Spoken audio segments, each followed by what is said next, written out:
Eric, welcome to the show. Hey, thanks for having me. This is fantastic. We were just talking. I think the internet's been broken a couple times. Maybe Kim Kardashian let a nip slip once. And then when I announced that you were going to be on the podcast was probably the second time it broke. I'm excited about this, and I know the listeners are too. So this will be fun. Well, I'll tell you, this is like being on the Tonight Show of real estate. So I'm excited. Thanks for having me. I'm a huge fan. I've listened to, I think, most of these, and it's been, if you go back to the beginning and listen, it's been great to see how you've gotten it more and more dialed in as it's progressed. So bravo. You've done a great job. I appreciate that. I actually listened to one the other day from like the first 5 I did and was like, oh my gosh. Did you think your voice sounded funny? Oh yeah. They say, they're like, oh, you find your voice, the more of these you do. And it's so true. Probably a year into it, it kind of clicked. But yeah, it's fun. And that's why I would never have a guest like you on until my voice was ready. Now you feel it. I feel it. We're going to cover a lot today, but let's kind of just start with how you got into real estate and kind of how you describe what you do. The first line on your website says, "We help improve neighborhoods by building things like independent coffee shops, garden courtyards, and places to enjoy a cold beer." How did we get to that place?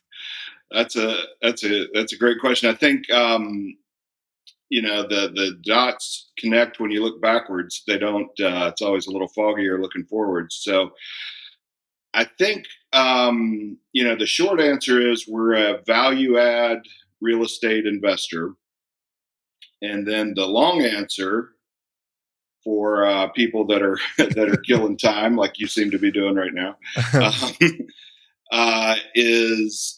So, if you think about, imagine, you've got you're wearing your flip flops and you head over into a courtyard somewhere, and there's a old brick pavers and you're sitting at a wooden table, and maybe there's some like a hand painted,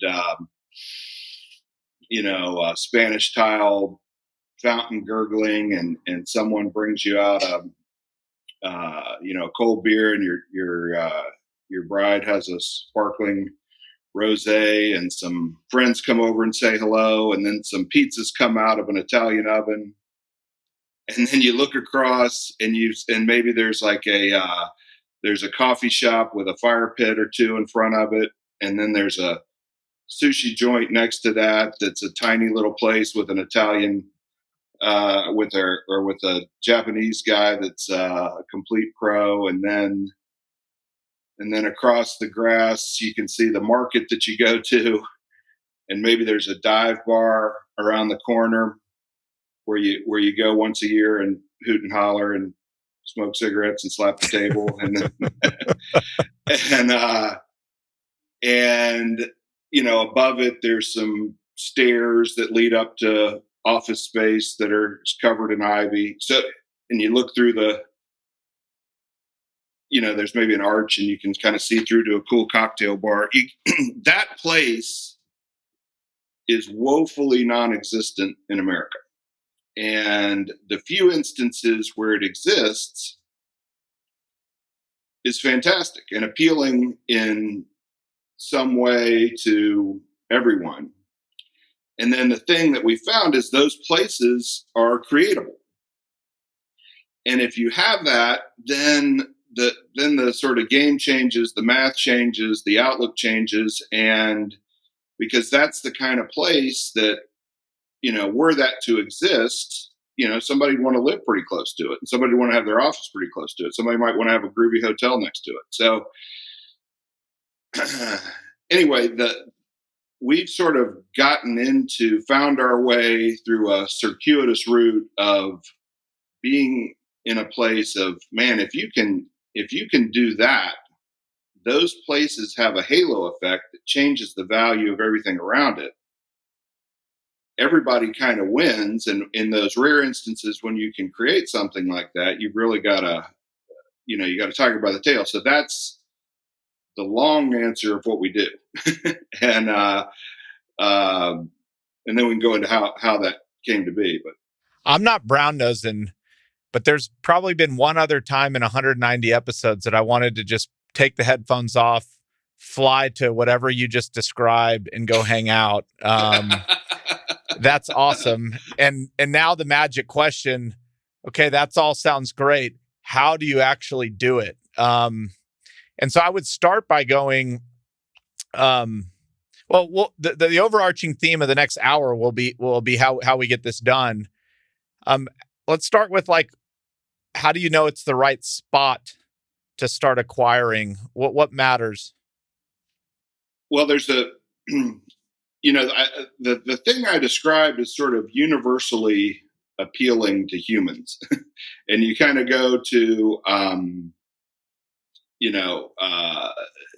you go to Europe, you go to South America, you go to Asia. They're covered up with places like that, and in a different form or fashion. We've sort of because of the financial constructs of how the world works, we've sort of recreated it in America with if you put Dollar Tree, Walgreens, and Olive Garden together, that's kind of our version of that environment, and over time it sort of falls flat. So these places that are completely common elsewhere become very rare here because they're, for a lot of reasons, hard to pull off. And so when they do, they stand out even more. So this is like so I think it's it's appealing to about anyone. If you asked me this 5 years ago, I would have said, you've got to stick with where the income is, stick with where the education is, go only deal with high income areas. And I think that I'm changing my opinion that it takes a different form and fashion, but it works in any neighborhood. The trick is, construction costs are sort of the same, and whether it's expensive area or inexpensive area. So you've got a basic threshold that you've got to get over in terms of making some modest financial sense of it. But we've had experience in working in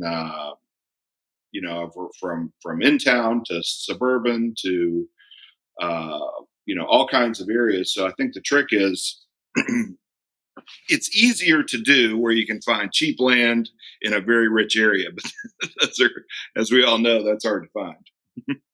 Can it be done, in your opinion, to get that true kind of nostalgic feeling with new development, or is it typically done better when you're redeveloping kind of old buildings? I think it works both. It works in both ways, and I think in the with reworking an existing building obviously has benefits. Combining old buildings with new buildings is oftentimes the best. In I'll call it a greenfield scenario, I think there's a lot of patterns that work with how these kind of buildings are built, but a lot of it starts with the land. And so a reason a lot of these places kind of seem to end up feeling a little fakey is they started with a bulldozer that just sort of scraped everything and graded everything flat. And instead of, if you can, there's usually always something on the land to begin with that's worth working with. So, maybe there's a great old tree, or there's a hill, a little taper in the hill, or a creek that runs through it, or some kind of a swale. And so by keeping some of these physical attributes in place, it makes it feel more authentic and sort of connected to the place that it is, as opposed to something that came out of a architect's bag of tricks, if that makes sense. Yeah. Um, Early on, like a chicken and an egg problem, and maybe it's changed because y'all have a recipe for success, and you kind of have the playbook. But when you're assembling, it's like, okay, you want to get in, you kind of want to buy enough to have something to work on, not really tip anybody off, so that you can buy at a price where you can actually make these projects work. At the same time, maybe for folks that haven't done it, you don't want to buy too much, because if it doesn't work, you've kind of. So how do you think about that chicken and the egg problem when you're going in? Do you try and get everything bought originally, or do you say, look, we'll start with kind of like, inning one, and if this works, we're okay continuing to pay up as the neighborhood improves? Like, how do you think about that whole concept? Well, I loved what you wrote. By the way, your letter you sent out the other day was terrific. 2022 letter, but the idea of paying the new price, Yeah. and so by way of example, one of our projects, we bought it was great little corner of Atlanta that was a little dingy and worn around the edges and overlooked. And in 2000, I'm terrible with dates, but I think it was 2005, we bought a 8,000 square foot funky little building Mm-hmm. that was underparked and had access problems.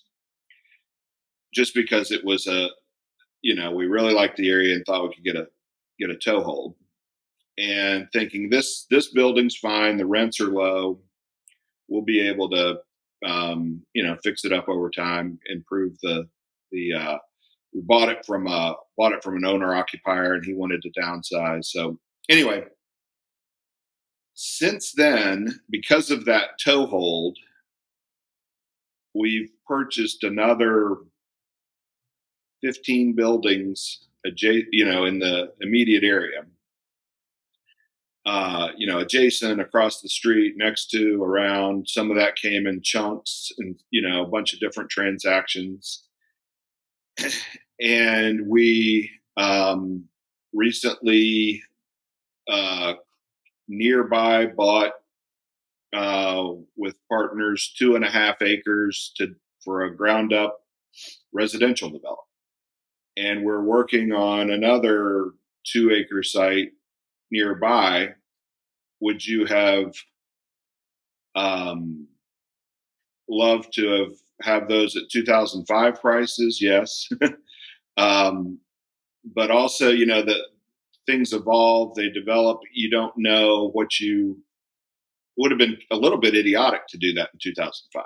You wouldn't have known that these things would have come together, and what's there now wouldn't have happened. So the idea is that over time, if you get this, we like to talk about the butterfly effect. The idea of a butterfly flaps its wings in Singapore, you end up with a hurricane in Houston or whatever. Things happen over time, and sort of can compound geometrically. So if you can, the idea that you can start that, get that thing going, in effect, you can rig the game. And so then you've got good things that start snowballing, and you don't have to have all of it. Some of this stuff, when you get multiple participants, it's even better, because you get somebody else coming in with their perspective and new money, and it all builds on itself together. So then you're looking for opportunities within that zone to even further increase the pie, if that makes sense. When you're doing that, do you want other people to come in and bring their capital and improve? Is it a mix? Every time I've done an assemblage, I've kind of felt this unwritten rule that if other folks know you're assembling, you kind of, out of respect, kind of let them continue taking the lead. But when I hear that you've, like, this specific area over 16 years, how do you think about competition? Is it healthy? Or are there days where you're like, man, I nobody should touch that. I'm not ready to buy it yet, but they're going to screw it up if somebody else buys it. Well, and I think when you can get the thing going right, and then you recruit people that are really good at what they do, and they've got a niche. So we've got another project where that we're involved in, where we help create some retail storefronts, and adjacent to that, behind that, in what was sort of a had been a vacant parking lot for 50 years, we were able to recruit one of the premier townhome developers, somebody that's got just an impeccable eye for detail and can build townhome communities really extraordinary in what they're able to do, and something that that's their business. They're really good at it. They know how to do it. They know how to market it. The product is fantastic. Imagine somebody that can build and sell a 1-bedroom townhome, with just really funky stuff like that. And to be able to partner with them and have them build next to you makes what you've done better, and vice versa, So they would tell you that the reason that they've had such success in this project is because of what we've done. And then we would argue that part of the reason some of our merchants are so successful is what they've done. When you're recreating a neighborhood, another chicken and egg problem, do you have to get the commercial right? Have to get the commercial right first so that the residential will come? Or is the argument that you need some residential there so that there's bodies to feed the commercial? Or is it's not that black and white?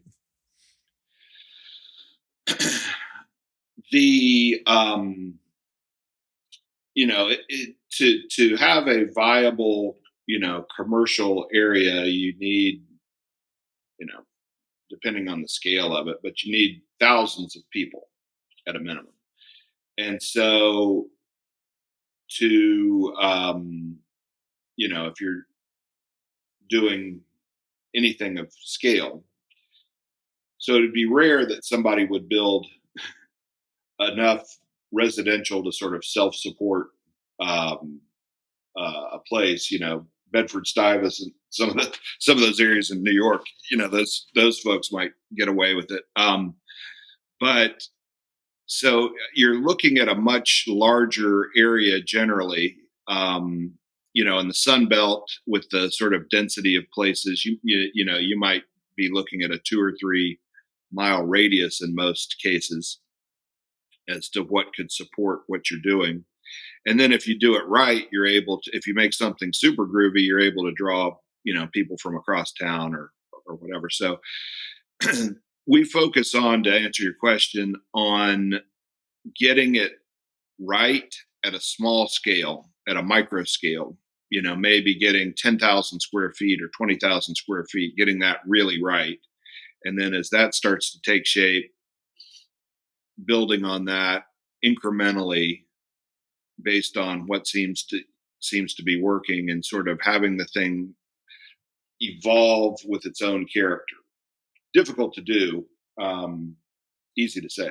Oh, we'll kind of piggyback off that, and then I want to talk about kind of financing this. So you are where you are now in your career. You have a track record. I'm sure a lot of folks would throw money at you to get into your deals. You don't have to say that. I'll say that for you. But I think one of the magical things about this, and I had a gentleman the other day on the podcast that's redoing the town of Opelika, Alabama, a guy named John Marsh with Marsh Collective. And we just talked about this concept of, and you said it right out the gate, you have to have capital that can think outside of the 5-year pro forma, that can think outside of I need a 20 IRR in 5 years or this project doesn't work. How do you finance these as you continue to go? Is it individual partnerships? Is it a fund? Is it a trust me? We'll just kind of keep raising as we go and we'll figure it out. Like, looking back from 2005 to where you are today on that project, maybe we take this project as the example. How does something like this really get financed? And then answer it from how you did it, but how you might tell somebody that's just getting started or, maybe he's going to leave a company and go off. Like, how should they think about it? So real estate projects take capital. And so you've got to have a home for it that is, as compelling or more compelling than the alternatives. So in this, we're not in the altruism business. And so these need to make sense. And what we found is they can make a lot of sense and more sense than other things. So in this case, I told you we started with one small building and it was, I can't remember. Let's just say it was $1.5 million building. On a price per square foot basis, it was cheap to the, I think now I'm thinking about it's maybe $180 a square foot kind of a building, which was at that time and place, a pretty attractive price for this part of Atlanta. And so the idea was that, hey, if we can get this thing leased, we're going to go out and, to get real specific, I think we put a 25-year self-amortizing loan, 25-year term, 25-year loan on the building. We thought we were locking in a great rate. So you can imagine how that has felt over the years. And we've got another, 10 years to go on it. But, rents have, probably doubled 2.5x. A lot of that sort of market. But doing that and having a little bit of success with that building led to, you kind of, and I'm sure you've experienced this, but you make one investment and you start paying attention to that area. It's like, you get a new car and then that's all you see on the streets for a while. So because we were active there, a couple of buildings across the street came up, and this was so we paid 2005 kind of pricings. Well, the next move came in 2008, and everything was had gone to hell. The bank was foreclosing, but they didn't want it. The fellow that had it was a friend, and he wanted out. He had guarantees. The bank didn't want it on its books. And I remember us having conversations with the lender saying, please, I will lose my job if you guys don't close on this. It was that sort of an environment. So the pricing on that on a dollar cost average basis was much better. And then I think the next couple of chunks came in 2014, 15. So the size of the additional properties increased. So we added new folks and created new standalone partnerships for each of these things. So if you liked it, you could come into this. We did this all with individuals that we've had experience with and a history with. And then we had a series of individual partnerships owning these things. And so in this case, it's just one way to think about doing it is then we went out and had we made each of the things had improvements done to them that radically improved the value of them on a standalone basis. So then we went out basically and got appraisals and said, hey, here's what these things are worth. Let's put them all into a single basket and have the leverage of owning this all under one umbrella. And if you're an investor, here's the new valuation, and if you like it, great. If you don't, we can offer a chance to step out at the new valuation. And so everybody was complete alignment of interest. Everybody was excited about that because it was all moving in a in a direction going up and to the right. So it that worked. And so now we're left with a single entity that is able to, because we've now got extremely low leverage on that, we're able to move fast to acquire other things as they may come up, but we don't have to do anything. And so we'll encourage other people to take steps to help improve the neighborhood. So anyway, maybe too technical of an answer, but that's one way to do it, is just sort of starting out small, seeing how it goes, doing individual partnerships as you go. We're involved in another one where there was an ability, sort of a unique and opportunistic thing that came up where we were able to purchase a very large piece of urban land without partners, just because the pricing worked, that we could look under the sofa cushions ourselves and come up with the money.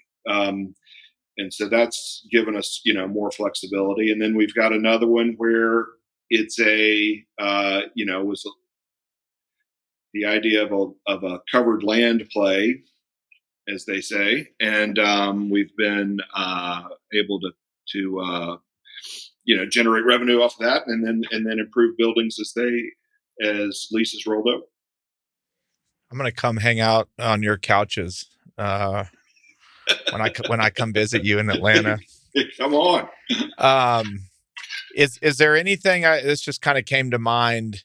And obviously, to do anything great and kind of have that buffer, pricing in these early stages matter.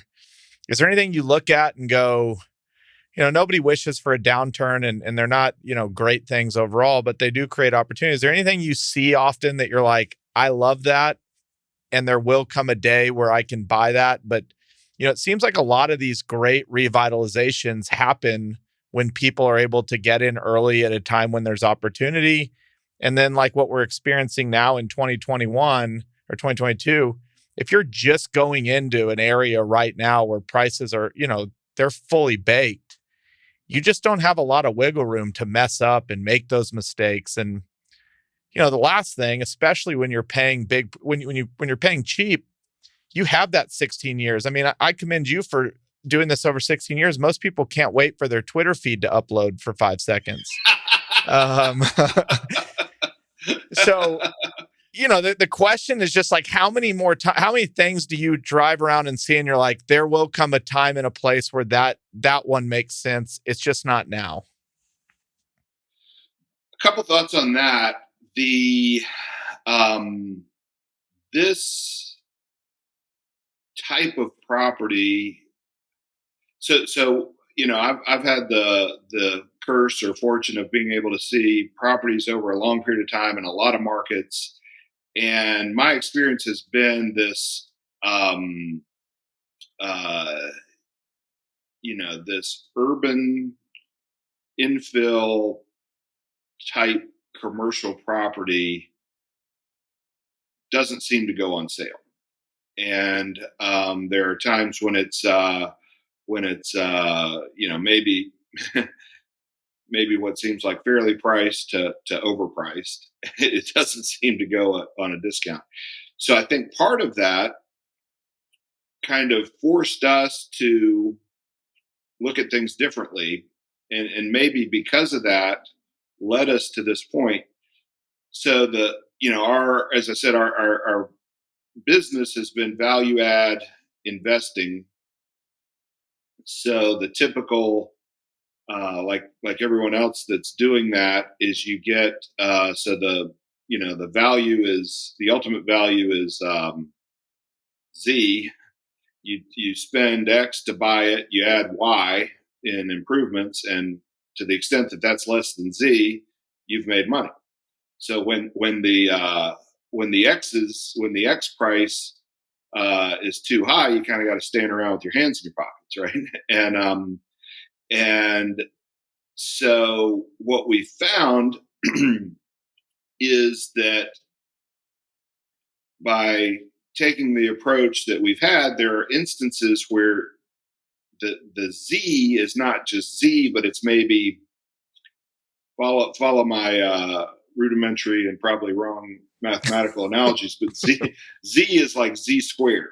So if you think it's X plus Y, to the extent that that's less than Z squared, that's where there's a lot of juice. So in real world, if you take and you build the little environment that we described at the outset, all the property around it increased in value, and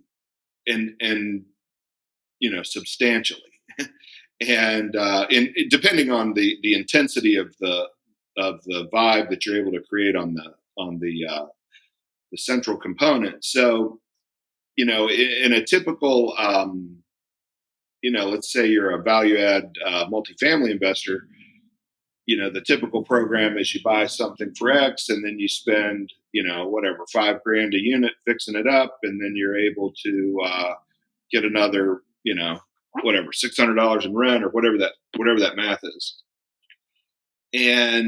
But you're going into every unit and you're spending that money and you're putting in the backsplash and the new countertop and then doing half of them and convincing the next guy that he can do the rest of them and make the money.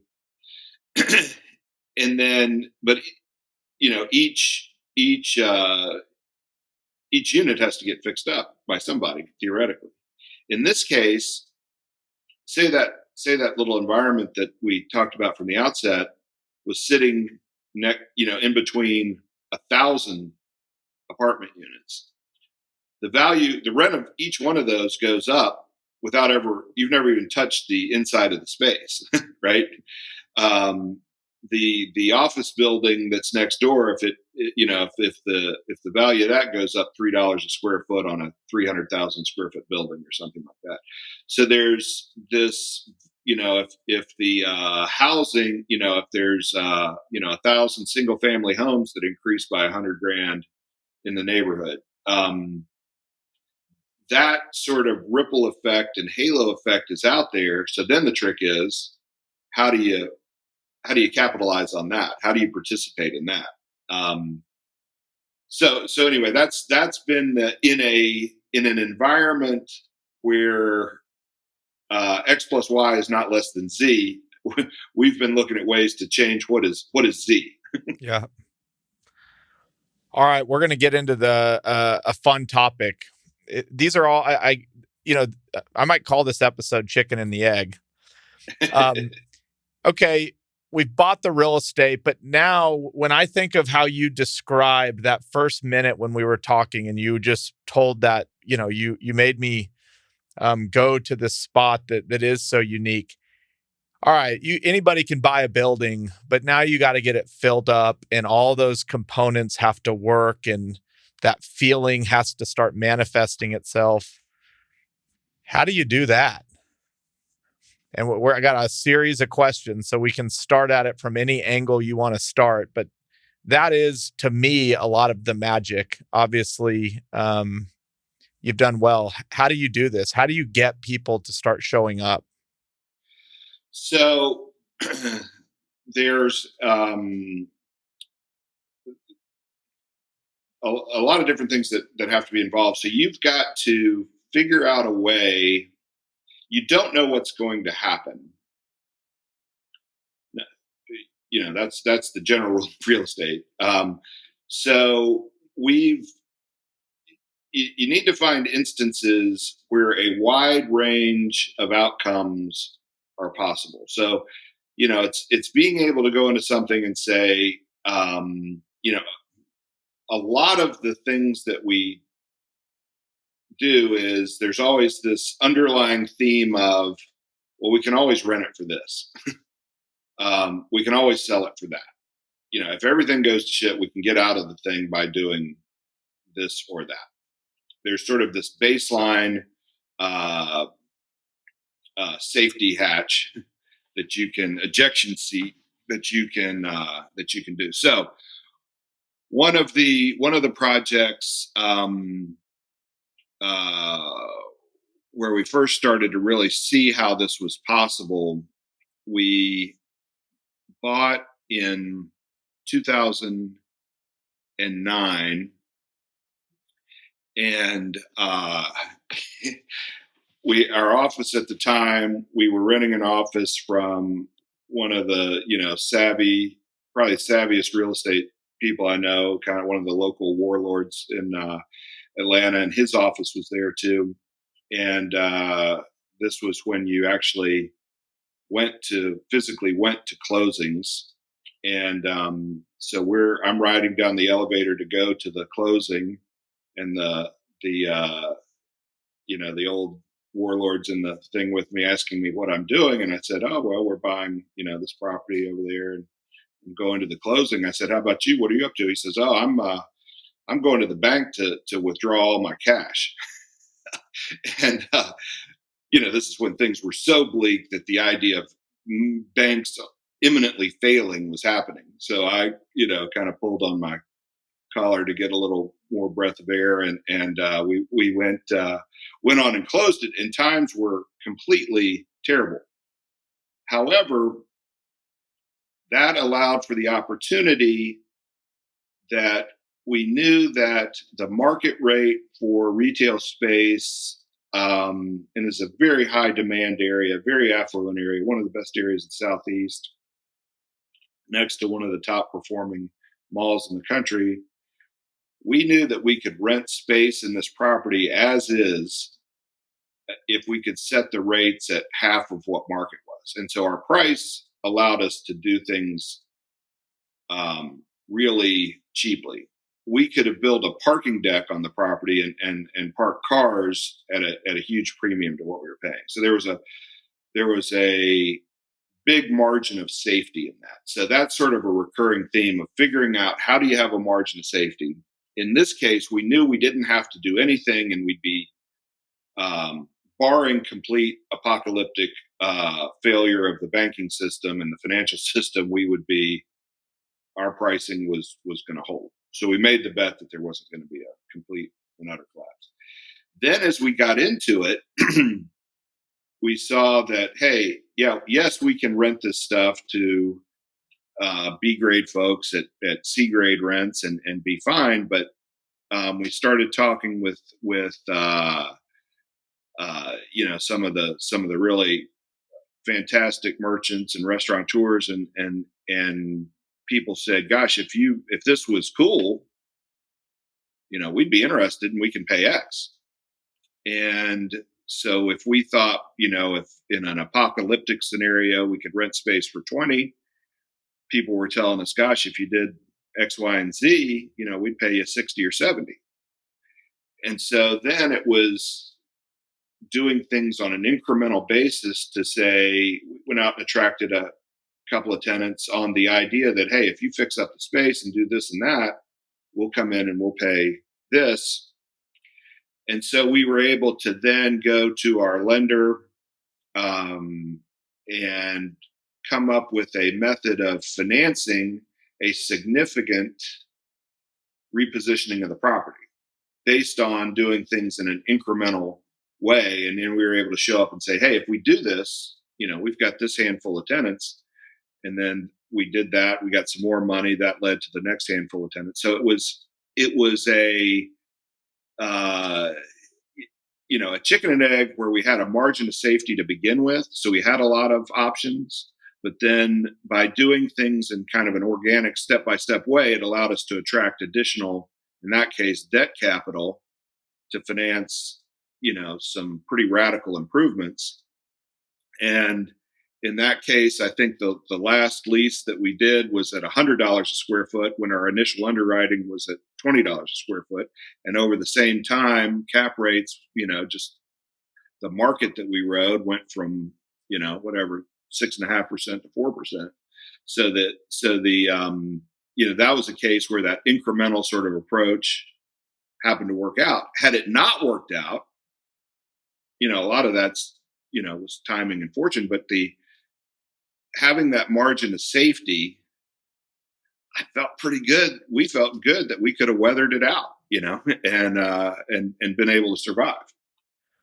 What do you like? What is, and I know this is situation by situation, but when a tenant says, if you do X, Y, and Z and make it quote unquote cool, we'll come. What is cool?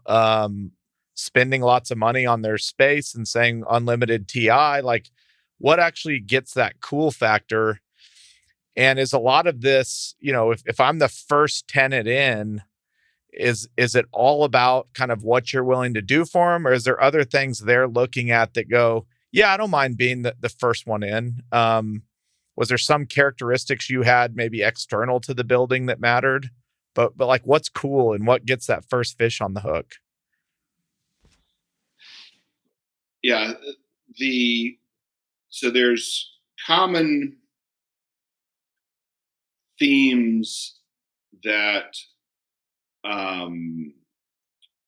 people are attracted to.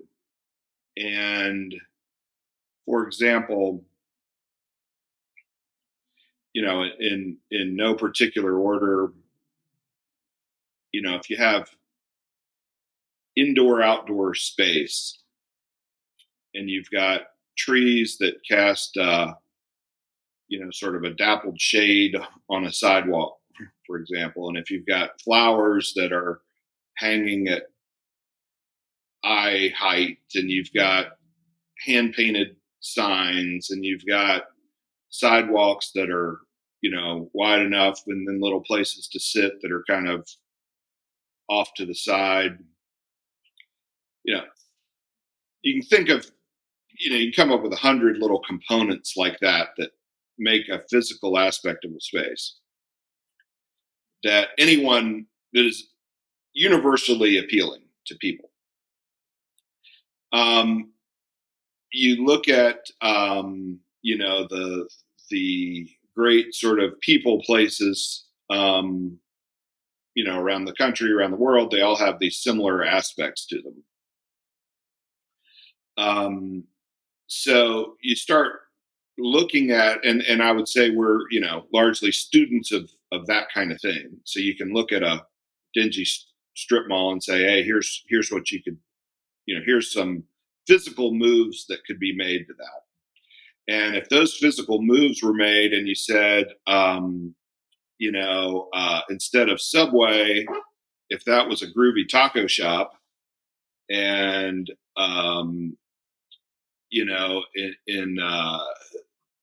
and then that was Lululemon over there, and then we had Jenny's ice cream here, then you start to see how the merchants can kind of come together with the space, and that thing plays itself out.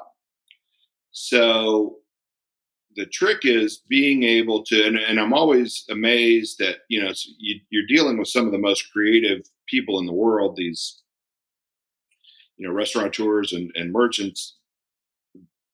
It's amazing how little they can envision something and what something could be. You kind of tend to forget that's our business, not their business. So a critical part of that is being able to show someone in visceral terms what this is going to look like and feel like and be like. And B, for them to believe you.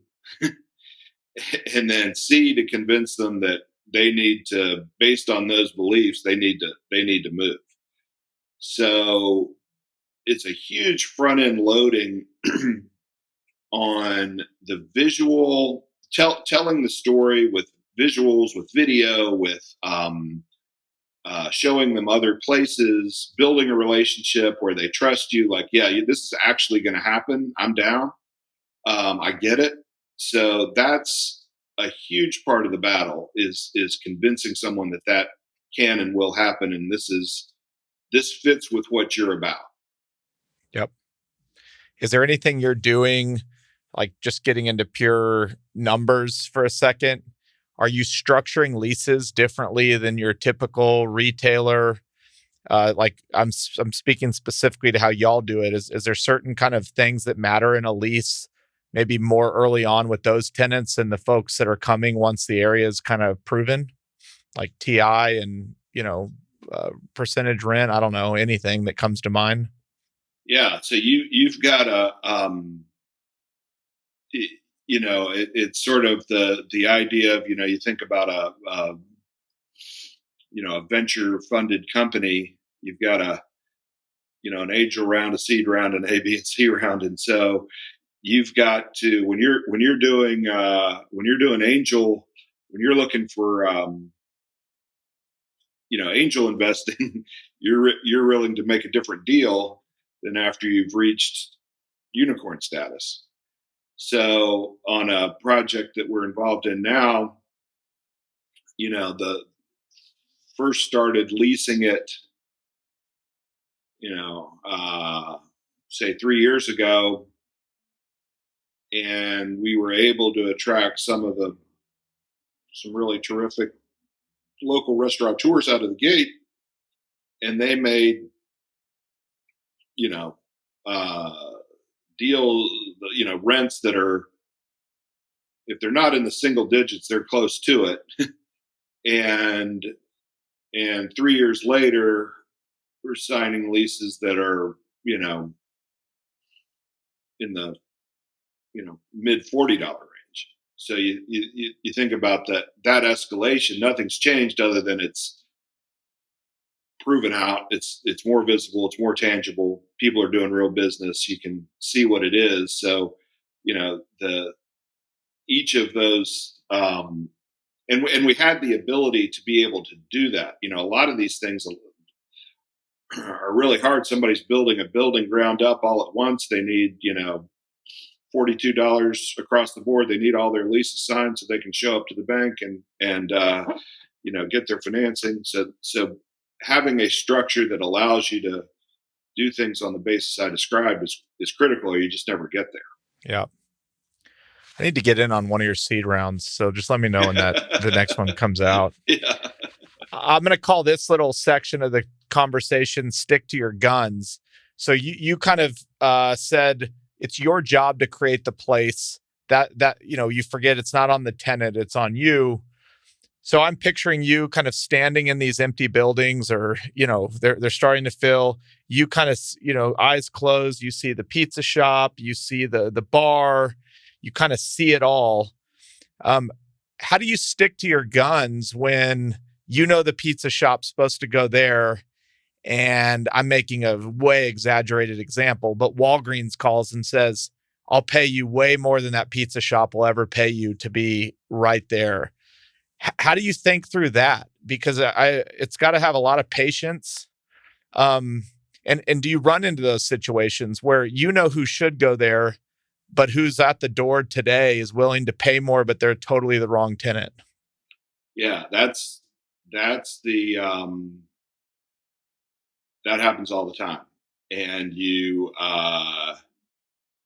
want to punch yourself in the face, and you say no, and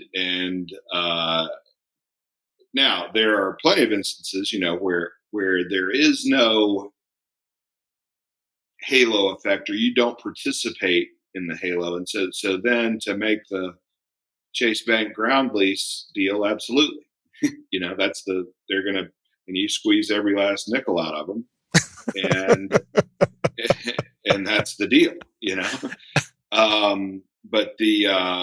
but if you're participating, but you can sort of invert it and say, if I have the groovy taco shop and the authentic sushi guy, that's going to do a lot more for these apartments desirability in this creative office space, and the idea of doing a boutique hotel here. And if I plop that Walgreens in, I've lost all of those. So you say, there's a benefit to doing that if I'm looking solely within the project. If I'm looking at the halo effect, I can squash the whole thing. then there are instances where, and I think over time we'll see more of a movement towards this in certain areas that, these larger retailers can be very sophisticated and they can modify their offering. Speaking of Walgreens, they leased a space in downtown Atlanta where they, rethought everything they did and went into an existing historic building and came up with one of their vintage old signs. And they've done a fantastic job of fitting in with the fabric of the neighborhood, and it's a true asset. So there are times when you can, with a lot of these folks, there are instances where they're able to adapt to fit into this kind of an environment. Yep. When JP Morgan calls, you get every last nickel. And then turn it a little bit more. Yeah. And then crank it one more time. Somebody told me the other day, when JP Morgan takes you to a ball game, just remember you're taking JP Morgan to a ball game. Oh. All right. So you curate this masterpiece, and like, when I think of property management and asset management, I think a lot of folks in real estate, it's, collect rent, make sure that when the tenants call, you get your maintenance done. It's almost, for a lot of folks, just try not to keep them. It's like the bare minimum to kind of keep everything going. But, I've had the gentleman on, a good friend of mine that runs Highland Park Village. When I hear of everything you've done and seen it, when I walk through these projects, I just see every little detail, and it's almost more of a hospitality management style than your typical quote unquote property management. So let's kind of like move into that a little bit. How do you manage this stuff? And what are things that you're doing that when people think of property management, they don't think of what you're doing to kind of add to this whole mystique and halo effect? Well, yeah. Highland Park Village is a great, gold standard for stewardship and taking what was already a terrific thing and really raising the bar. So a terrific example of, and they've done a great job of saying no. I bet 90% of his business is saying no. And I think, so one of the things that, a key thing when you're dealing with these independent businesses is understanding their business. Knowing them well enough to know if they have, if they had a good weekend after the football game,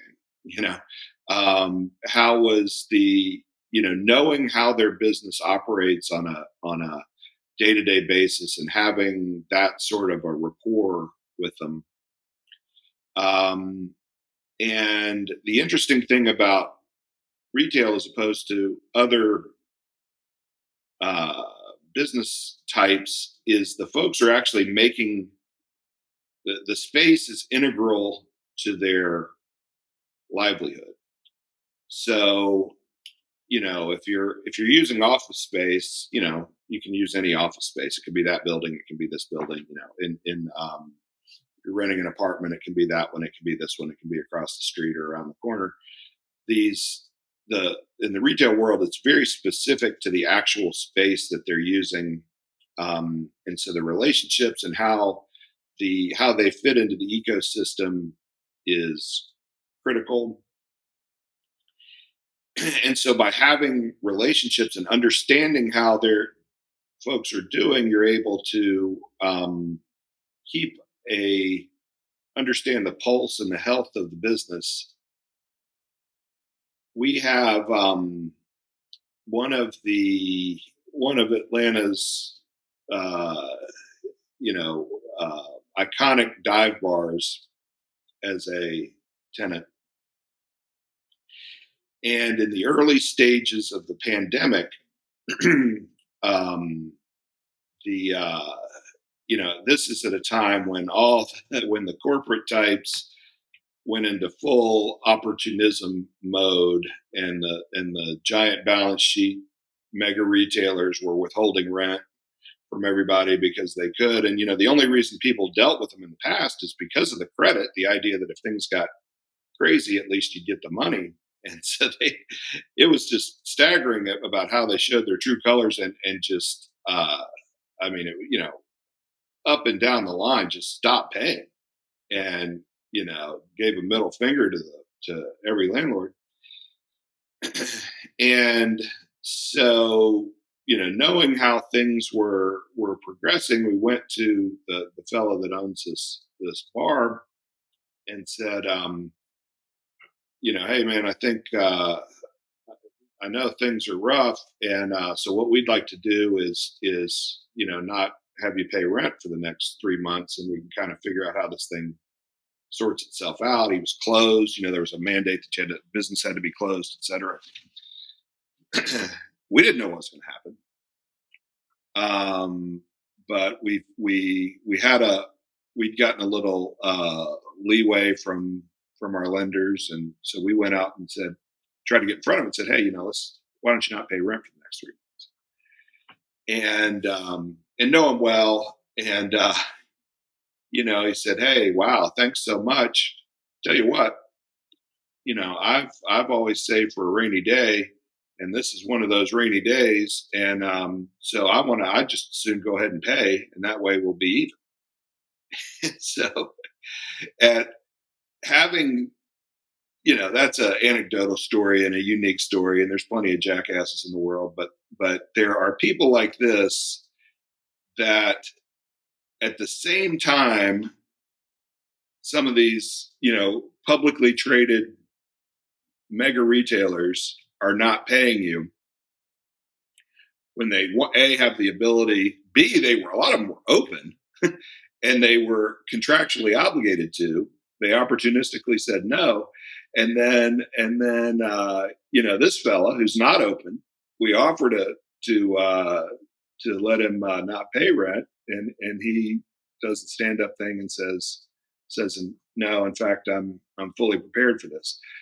So you think about that kind of a relationship the next time he calls and maybe there's a roof leak. You know what I mean? Or there's been a problem with the trash guy banging around with the dumpsters coming at the wrong time and taking up a couple extra parking spaces. So in an ideal world, if you can start to have relationships with those kind of people like that, because we're in business with them, like it or not. And so if you can have a relationship with them where you can have what I described, it's a powerful, powerful thing. Yep. We have 400 plus commercial tenants, more now, but that's what we had in the pandemic. And like literally almost every single big corporate tenant were our problems. I won't go through them all, but yeah, it's that's super interesting. When you think about, okay, the relationship, but then you think about, the hand painted signs and making sure the flowers are kind of coming off the wall right and that the lights are hitting right. It's all those tiny little details. The flowers are blooming. They're the right color. The tables are situated the right way. The fire pit, is always on at the right time. There's fresh logs that you can smell when you walk by. Who's doing all that stuff? Like, who is staging and programming all that? Is that y'all? Is that a third party kind of hospitality manager? Like, I think it's so impressive when it's done right. And like, even if it's off a little, it's off a lot. Yeah, I think those things happen on a sort of a key point of all this is those things happen on an iterative basis, an incremental basis, so that these properties morph over time, and improvements continue to be made far after the initial delivery. So a lot of times when places feel sterile or dead, it was, kind of built all at once. Here's the rendering, here's the plans, bing, bang, boom, it gets built and everybody moves on to the next thing, because there's so many details that you could never ever account for in the early stages of doing stuff on a plan. It's only after living with it and you think about the house that you've lived in and the little things that you've done over time. If you've been in a place for an extended period of time, and you think of the tiny modifications that you've made. So having the ability to add to and make these iterative incremental modifications is key. And we're at a scale where and that's the kind of thing that we see as a strategic advantage. We're not dealing with hundreds of these things. We're dealing with a handful of these things. So a lot of it's just walking around. That combined with, you start to attract people, like-minded folks, like-minded occupants. And so everybody's saying, hey, so the ideas come from everywhere. You might have one on your own, but it might be, we've got a contractor that we've dealt with for 20 years. And he might have it. And we've got some designers that we've had equally long relationship with, and they'll, come up with out of the blue, hey, I was thinking, what if we did X, Y, or Z? Yep.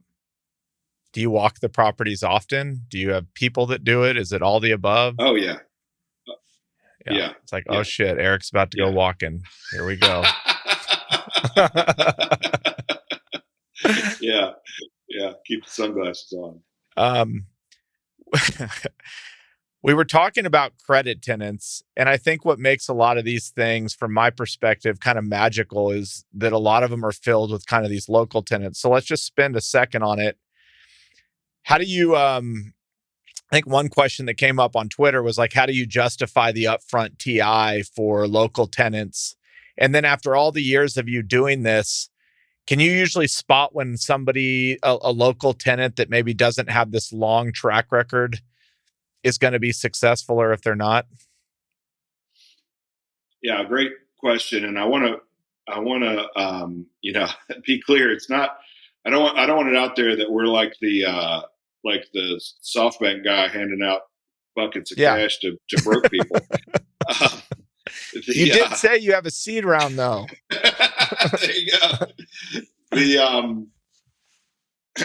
So over time, so in each retail lease, you're often giving some amount of tenant improvements. So you think of the hundreds of leases over the years. These are like micro investments, maybe $20,000 at the low end to $500,000 at the high end, and you're going to get paid back if the with the small folks, if they make it. If they don't make it, you ain't getting it back.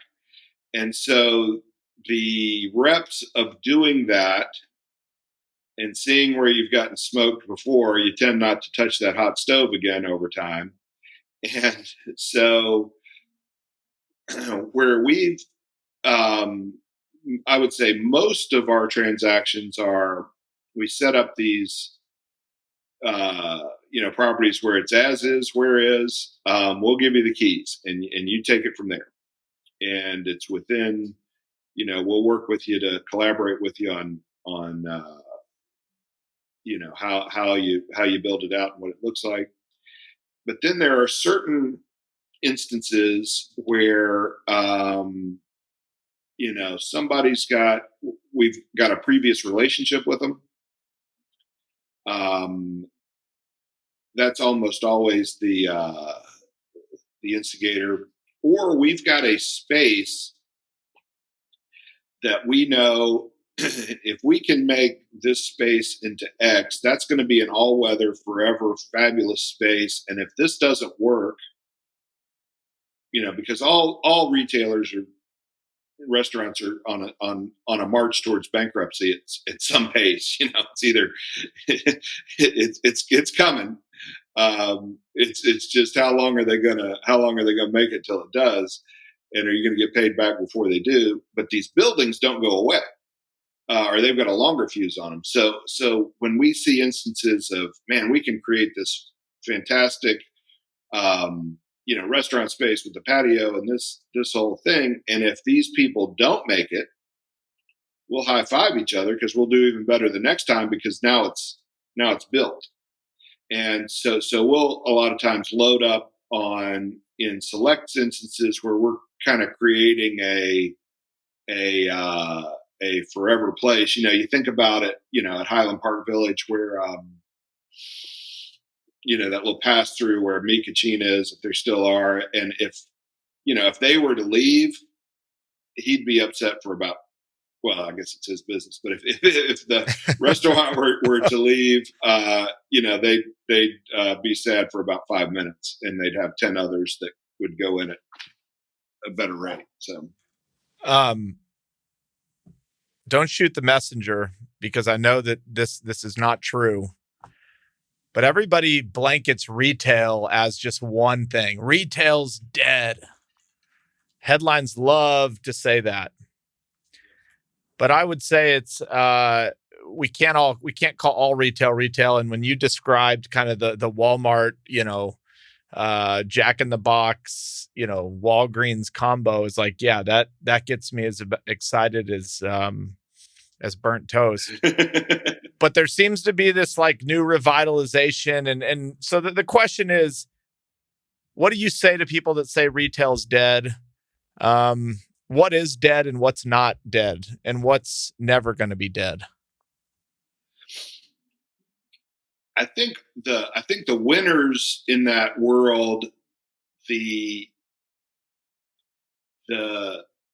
transactions become, all the friction starts to go away from, you think about how far Amazon's come I really hate Amazon. I hate everything Amazon stands for. And I still find myself, it's just so easy to push that button, and the stuff shows up the next day. And so I'm absolutely a customer of it, and I'm in awe of what they've been able to build. People don't get addicted to crack because it's good for them. Exactly. Yeah. It's so I think a lot of the friction of transactions starts to go away. And then, conversely, I was in I guess it was an Office Depot the other day, and what a bluesy experience it's it looked like it was 1970s Russia. Half the shelves are empty, and it's there's one sort of surly person at the front, and it's a chore. It's your job. It's like you're the worker, you're the proletariat that's got to go in there and get your own stuff, bring it up. You're doing the work for them, and then you've got to drag it out to your car, and it's a pain in the ass to get there, and it's a feel bad experience on every level. So I think people that are offering that sort of these self-serve warehouses where you do the work, it's just really I needed a paper calendar. And for some reason, I decided to go in there, but I would never again do it once you could push a button and have the thing, sent to you. So I think that kind of retailing where you've got the chore, it's a chore and it's up to you to do it,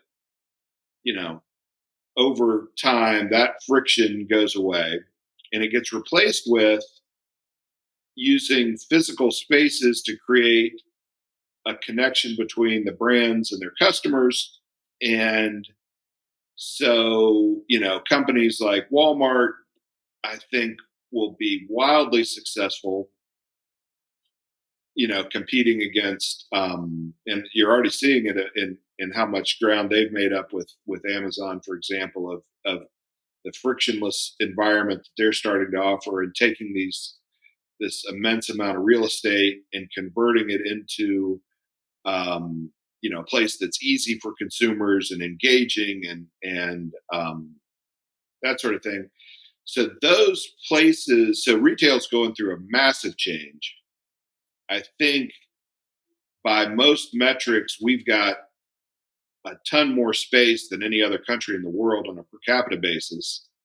So maybe that kind of thing starts to shrink, and the stuff that's left gets made way better because it's more useful. And I think the future is, it's one of the oldest industries in the world, so it's not going anywhere. It's going through a radical change, but I think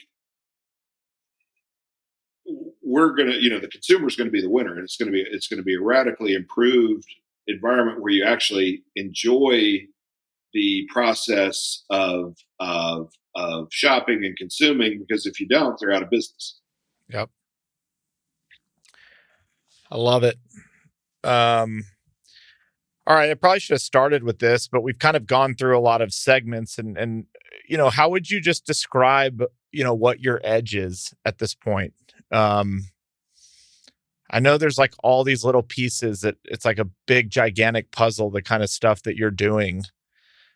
But why do you think you've just been able to make it really successful and continue to kind of quote unquote have that touch? Is it because you failed a lot and you've just seen enough? Is this something you can only learn by getting punched in the mouth, or is there some secret? Yeah, I think this stuff is imminently doable by anyone. These are not proprietary. None of this is proprietary. Like I said, these places are universally appreciated. You go to, you come back from Europe and look at your picture roll, and there'll be photos of you of your gang in front of a market, but you're not taking pictures in front of your HEB. You know what I mean? So there's this there's sort of this universal appreciation of these kind of places, and you just copy those patterns and forms. And it's not like we're making it up. These things have been sorted out years ago. So anyway, that's but there's not, because of the way, going back, it's a hell of a lot easier in certain instances, way more competitive, but it can be easier to do that, Whataburger ground lease than to, do what we're talking about. But I think the ability to do the other is the edge. Being able to, we probably just had more experience with others than most others, and we've spend a lot of time thinking about and looking at and building these kind of places and creating the relationships with the kind of occupants that use them, and what they require. So the edge of being able to orchestrate that kind of thing, bring it all together in maybe a more efficient way than somebody that's doing it the first time, is probably the edge. Is this a scalable business model? Like, could you do this all over the country, assuming the real estate existed? Or is it one of those things that you kind of have to be walking it and feeling it and breathing it and living in it? Or is this something that you feel like you could do this in 10 different cities? And this question is more from, because you're in Atlanta, would it work that way? Like, why can't more people do this? I think the way it scales is, yes, it can happen, and it can and should happen everywhere. And the way it scales is, I've met so many people recently through the platform of that have that I've reached out. How do I do this? I've got this, and it's really amazing what this kind of stuff exists uh, everywhere, and we've got these you know uh, type A young carnivores on the retweeters that are out gobbling up the world looking for this kind that have these opportunities. And so I think the way that it scales is by teaming up with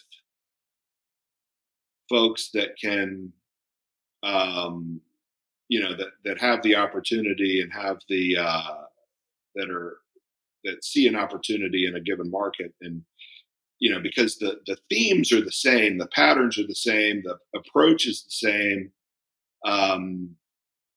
It's it's just simply being there and having the opportunity in a given environment to do it. So I think the way it scales is like finding those people, teaming up with them with a little bit of expertise, maybe a little bit of capital, and in sort of the same way, like I could see it in a lot of the same way that the old, Trammell Crow organization got scale of they had, almost these sort of standalone businesses, and you had a central hub that was supplying, capital and expertise to an extent, but you had really smart local independent operators that were executing things. Yep. All right, we're going to move to the fun section. I've enjoyed following you for lots of reasons, but you're an incredible storyteller. So you got to tell us one great story, but before that story, and I missed this, but I'm so intrigued, and somebody asked it, and I'm going to try and ask this the most politically correct way possible. They said, "Did the wife die?" Something of that nature. Were you what happened there? And can you reveal the answer on the podcast? And then you have to leave everybody with just an amazing real estate story. This episode couldn't be done if we didn't end it on that note.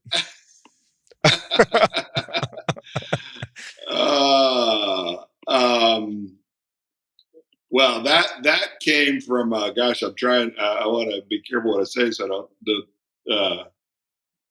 change the names and places enough to stay out of trouble. But we had a property, and a fellow was interested in getting an easement through it and buying some of the property, and so he had called and wanted to set up a meeting.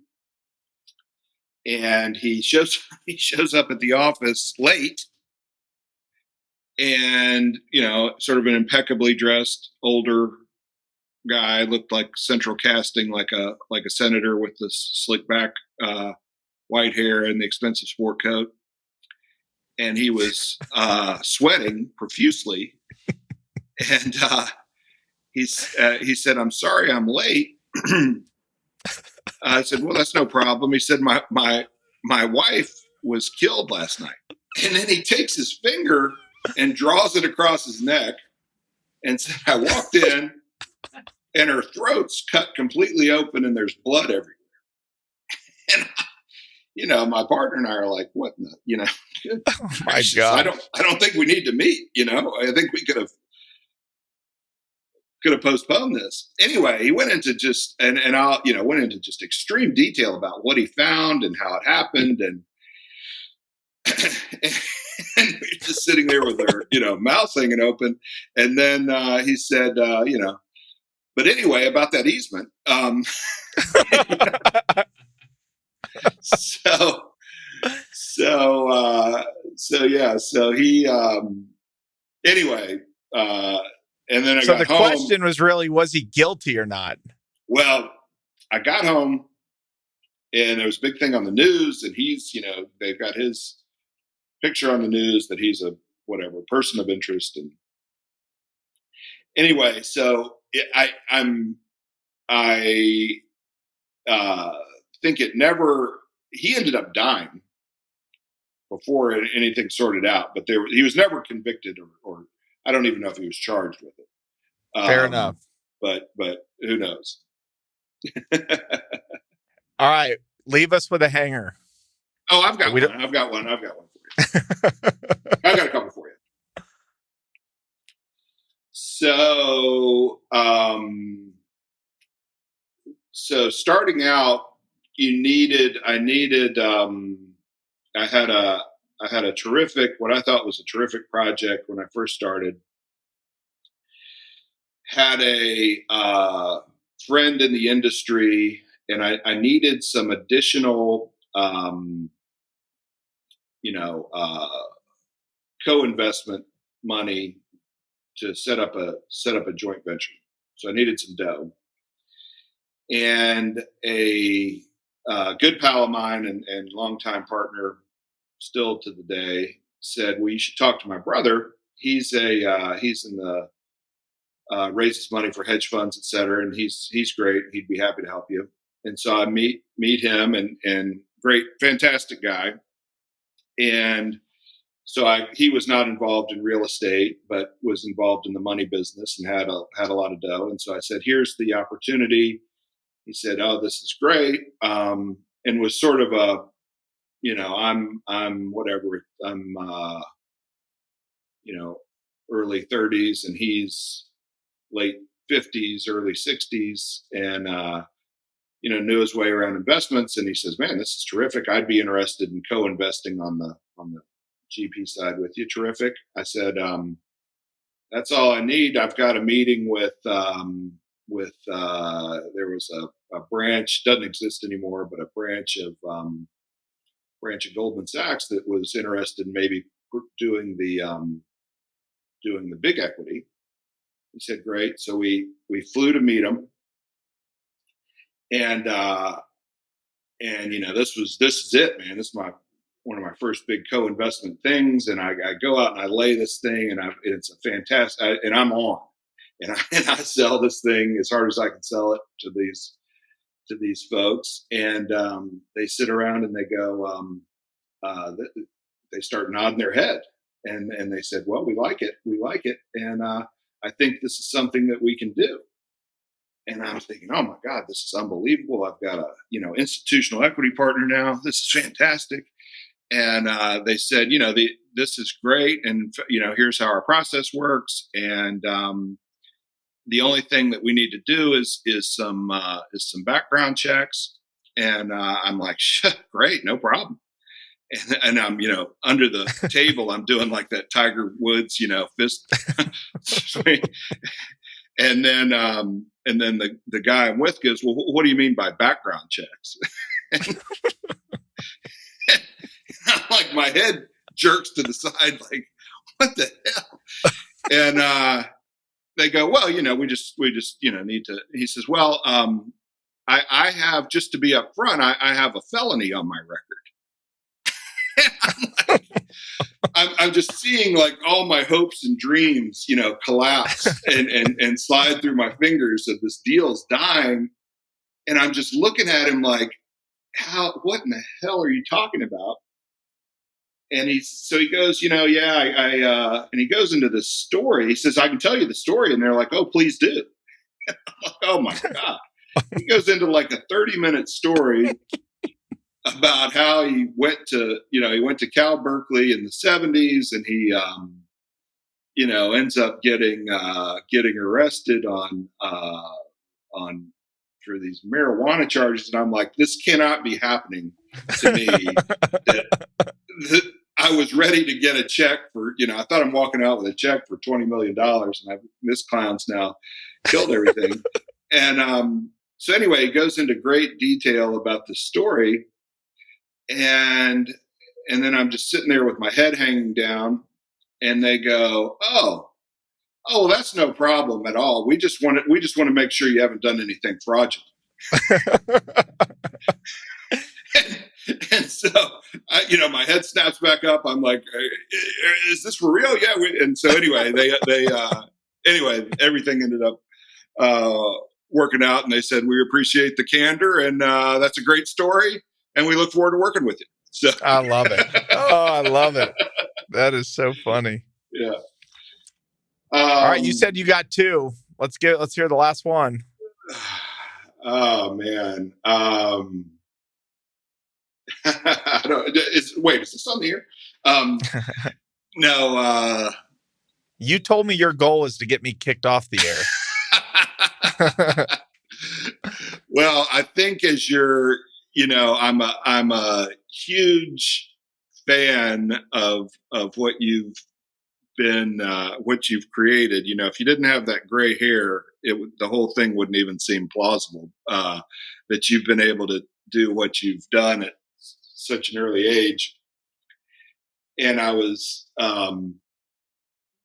telling actually another longtime partner that about you and what you've been able to do, and I said this cat's is creating this empire, private equity empire, and he's intent on, just from what I've read and what you've said, of intent on building this huge team and everything.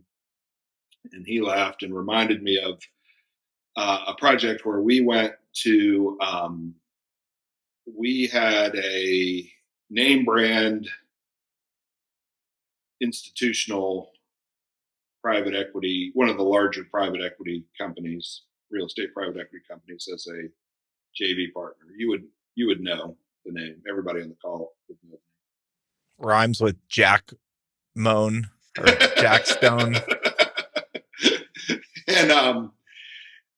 And he had a relationship with one of the founding members, and so we went to a meeting at the offices, and anyway, it was kind of an update as to what was going on with our project, et cetera. And we had a pleasant meeting and talked through that. And then there's all these people coming up to the conference room window. You can tell, young Turks looking to get this fellow's attention because there was, hundreds of pressing issues that required his attention. And they kept trying to get his attention, and he kept waving them off as we, had this meeting. Anyway, we go through that thing, and you just tell there's like all this stuff going on. All these people need to talk to him. And anyway, so we leave after our meeting, and on the way out, stop at the men's room. And so we're at the urinal, and he walks in behind us and steps into one of the stalls that happens to be in the thing. He's, has some comment like, "Great seeing you guys." And anyway, there's no shit. Not the right term. Two fellas come up who are these young Turks that work with him, and are standing with yellow pads outside the stall, asking him questions while he opines on, they're going through the laundry list of items of the day that he needed his approval or disapproval, while he's sitting there responding to these things. So and then we got to see that whole thing unfold. So as your empire builds, Chris, you can look forward to situations like that where you have groups of people following you in just to get your input on items. That is the definition of creative office. I love it. I love it. It's we rent it all, and so every space we're going to use. No, I love it. Yeah, meet me in the conference room. Exactly. Man, I have so much respect for what you've done.